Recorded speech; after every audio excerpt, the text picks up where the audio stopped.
प्रभु यीशु के सामर्थ्य नाम में आपको पहाड़ की सेवा का हार्दिक प्रेम भरा नमस्कार। प्रिय मित्रों, एक विषय पर आपसे चर्चा करना चाह रहा हूं जो आज पूरे हिंदुस्तान में जिसकी चर्चा हर जगह गूंज रही है। मंत्रियों में गूंज रही है, बच्चों में गूंज रही, तमाम जगह गूंज रही है।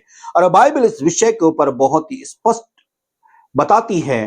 जिस बाइबल को आप गालियां देते हैं, जिस बाइबल को आप जला डाल देते हो, उसी पर ये बहुत अच्छा शब्द आज लोगों के मुंह से आज हम सुनने को मिल रहा है। मैं आज बता देना चाहता हूं और एक चेतावनी के तौर पर भी ये बाइबल कहती है। पर मित्रों, बाइबल आज का जो विषय है वह है गाली। आज गाली शब्द पूरे हिंदुस्तान में गूंज रहा है।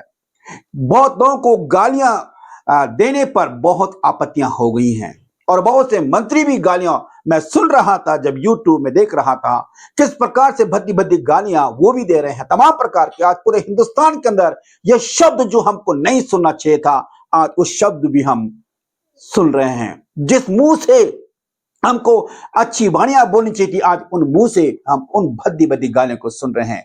गाली देना उचित नहीं है, चाहे कोई भी क्यों ना दे, चाहे बच्चे हो, चाहे मंत्री हो, चाहे वो संतरी हो, कोई भी हो, ये उचित नहीं है। आइए बाइबल में इस विषय के ऊपर क्या बोलती है। मैं एक परमेश्वर का सेवक होने के नाते मैं इसीलिए इस विषय के ऊपर आपसे बातचीत करना चाहता हूं। पवित्र शास्त्र बाइबल में इफिसियों की पत्री उसका 4 अध्याय का 29 पद में लिखा हुआ है कि कोई भी बुरी बात तुम्हारे मुंह से ना निकले, पर वही जो आवश्यकता के अनुसार उन्नति के लिए अच्छी हो, जिससे सुनने वालों पर अनुग्रह हो। आज आपके मुंह से ये अनुग्रह शब्द हट गया है और आज उन शब्दों को बोल रहे हो जो कि हमारे देश के लिए ही नहीं, हमारे जीवन के लिए भी बहुत हानिकारक है। कुलीसी की पत्र उसका 3 अध्याय का 8 पद भी कहती है, अब तुम भी इन सब बातों को छोड़ दो, क्रोध, रोष, बैरभाव, निंदा और अपने मुंह से गाली गलौज की बातें छोड़ दो। परंतु आज आप छोड़ने को तैयार ही नहीं है। प्रेम, ये परमेश्वर का वचन कह रहा है। याकूब इस बात को कहता है, 3 अध्याय का 10 पद में कहता है, एक ही मुंह से धन्यवाद और शाप दोनों निकलते हैं। हे मेरे भाइयों, ऐसा नहीं होना चाहिए। प्रभु यीशु ने भी इस विषय के ऊपर बोला है, मनुष्य के मुंह से जो निकलता है वह उसके हृदय से निकलता है। मत्ती रुचि सुसमाचार 15 अध्याय का 18 पद भी कहता है। और यहां पर यह भी कहता है कि ऐसे ऐसे बोलने वालों का लेखा लिया जाएगा और परमेश्वर के राज्य में उनके लिए कोई जगह भी नहीं होगी।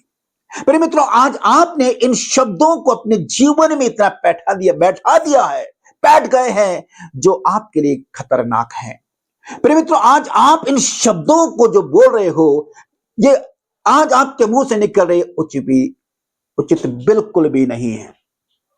आज आपने अपने जीवन को क्या कर दिया, बर्बादी की ओर ले जा रहे हैं।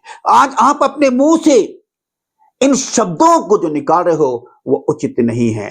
एक ही मुंह से आप उसी मुंह से परमेश्वर की स्तुति करते और उसी मुंह से आप गालियां बक रहे हो। ये कहां का उचित होगा आपके जीवन के लिए।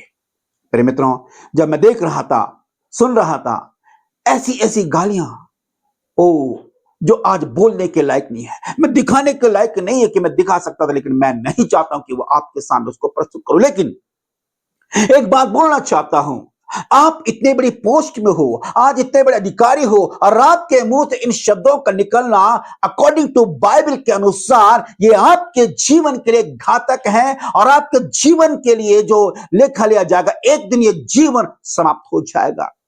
ये एक दिन ही जीवन जो है आपका समाप्त हो जाएगा। मृत्यु तो आएगी ही और इसके बाद क्या होगा, उसका न्याय होगा। और न्याय आपके जितने भी आपने अपराध के पाप किए उसका न्याय होगा। पवित्र शास्त्र बाइबल बोलती है कि तुम्हारे अपराध तुमको पकड़वाएंगे।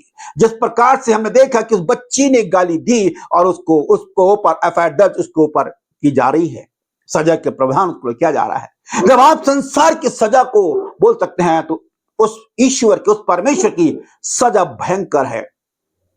वो ऐसी सजा जो अनंत काल की सजा होगी। ये शब्द आपके जीवन के लिए पाप है। बाइबल इसको पाप कहती है। छोड़ देना ही आपके लिए उचित है। यदि आज आप इस शब्द को छोड़ दो, अपने आप को माफी मांगो, हे प्रभु मेरे पापों को क्षमा कर दे, मेरे मुंह से जो शब्द निकले हैं इसके बाद कभी ना निकले। आपने किसी के लिए भी क्यों ना बोला। हमको भी बहुत से लोग गालियां देते हैं, मेरे लिए तो इतना तक बोला कि इसकी लड़की मर जाए, ऐसे ऐसे शब्द लोगों ने बोले हैं, लेकिन हमने उनको पलट कर जवाब नहीं दिया। हमने उनको गाली के बदले गाली नहीं दी, क्योंकि बाइबल परमेश्वर के वचन को यह नहीं सिखाता है। हम फिर भी कहते हैं प्रभु उनको आशीष दे, क्योंकि मैं अपने मुंह से गाली नहीं निकालना चाहता हूं, क्योंकि ये मुंह परमेश्वर की स्तुति करते हैं। इस मुंह से प्रार्थना होती है, इस मुंह से परमेश्वर की स्तुति होती है, इस मुंह से परमेश्वर की आराधना होती है। इस मुंह से हम गालियां निकालें, हमारे लिए बहुत खतरनाक है ये, क्योंकि हमको एक दिन परमेश्वर के राज्य में जाना है। उस राज्य में जाने के लिए क्या तैयारियां आप कर रहे हो?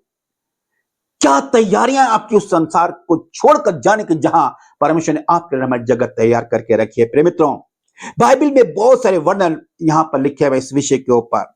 यदि आप इस पर चर्चा करेंगे तो शायद आपको पता चलेगा। और कोई भी क्यों ना हो, कोई भी व्यक्ति क्यों ना हो, चाहे वो बच्चा हो, चाहे कोई भी क्यों ना हो, यदि आपके मुंह से गाली निकलती है तो ये उचित नहीं है। गाली देना किसी के लिए भी शोभा नहीं देता है। प्रिय मित्रों, क्या आज आप इस पर लिप्त हो? तो छोड़ दो, इन सारी चीजों को छोड़कर एक नया जीवन शुरू करो, अपने पापों से पश्चाताप करो। हर एक व्यक्ति के लिए कह रहा हूं, चाहे वो मंत्री हो, चाहे वो संतरी हो, चाहे वो अधिकारी हो, चाहे वो बच्चा हो, चाहे वो सामान्य व्यक्ति, कोई भी क्यों ना हो, अपने पापों से पश्चाताप करो और बोलो, हे प्रभु, मैंने आज तक जो अपने मुंह से अपशब्द बोले हैं उनसे मैं पश्चाताप करता हूं, तो आप पर दया की जाएगी। यदि आप ढीठ बन जाओगे तो समझ जाना अनंत काल की सजा के लिए भी तैयार है ना। आज यही मैं आपको एक संदेश देना चाह रहा हूं। प्रिय मित्र, प्रभु यीशु नासरी को कितनी गालियां बकी, बहुत कुछ बोला गया, लेकिन उसने क्या बोला? हे पिता, इन्हें क्षमा कर दे, क्योंकि ये नहीं जानते कि क्या करते हैं। यदि आज आप ये बोल रहे ये बच्चे हैं, ये बच्चे हैं, इनको नहीं मालूम। प्रिय मित्रों, आज आप क्या कर रहे हैं? अपने आप को जांचे और अपने आप को देखें, क्या मैं भी कहीं पापी तो नहीं हूं?